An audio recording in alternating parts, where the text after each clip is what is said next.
he enjoyed his school life with his friends and always studied hard. He was a good student at school, and every teacher loved him. He wanted his life to go on like this, but it didn't last long. After the outbreak of COVID-19, he couldn't go to school for a few weeks and took an online class at home. He had to stay at home and study by the educational video. It was too difficult for him. He started not to study in online classes because his teacher didn't really care about him and give feedback to him. However, since teachers cannot see what their students are doing right now, many students gave up on education. Meanwhile, his family began to be financially challenging.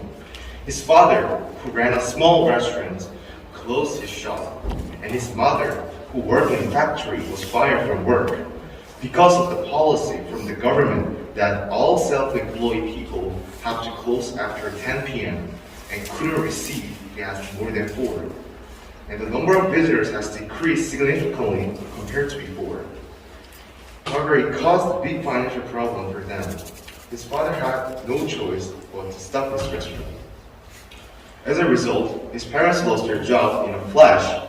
They became unemployed and stopped economic activities. It's a story of self-employed family. The stories are positive, but things are getting hostile. Because of the COVID-19, our routine has interrupted. Students stay home and take an online class. They cannot meet their friends face-to-face at home and hang out with friends. It bothers good interactions with teachers too. It makes it easy for students to deviate and give up education.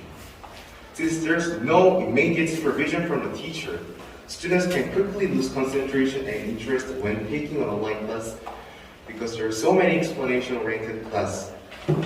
Students feel interested when they have various activities in classes, such as science experiments and team projects or handwork, and they feel they're learning real education.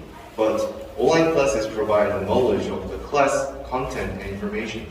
Students don't think that they study real education. They instead feel they're robots who memorize. To make a good education, we need activity-oriented classes rather than explanation-oriented classes. As I said before, because of the coronavirus, many people lost their jobs and became unemployed. The virus particularly hit the self-employed a lot. Because of the restriction of the people and time limits, the owners suffer a great deal of financial damage. Especially in Korea, there are many bars or family restaurants. They receive many people and work until midnight. However, the policy from the government diminished the number of customers and caused an economic depression. They couldn't run a business anymore since customers didn't often go anywhere. To sum up, coronavirus had changed many things in our lives that we had never experienced before. Many futurists predicted that the viruses would someday threaten humanity, but no one ever expected this fast. Since many people worldwide got COVID, educational institutions in each country conducted online classes, but they weren't effective. It decreases students' interest and motivation for studying because it just provides knowledge of the book. What we need in education is to stimulate academic curiosity. Students will be interested in a particular subject and learn many things that they didn't know before. Experiments and various activities are needed in class to stimulate and engage students' interest. Through these activities, they don't just memorize concepts, instead, they will make a sense of image. This is the best example of education. However, the online classes didn't help students educationally by just showing a concept subject.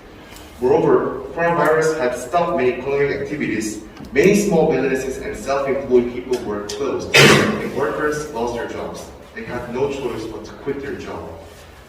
COVID brought the new policy that every self-employed person had to close until 10 p.m. and receive a fixed number of people.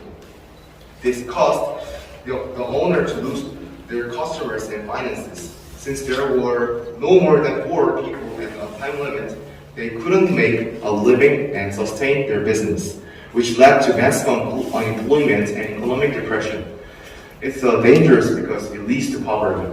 To stop poverty, we need a new policy and support for a new system of online classes. That is the only way everyone could survive this corona era. Thanks for listening to my speech.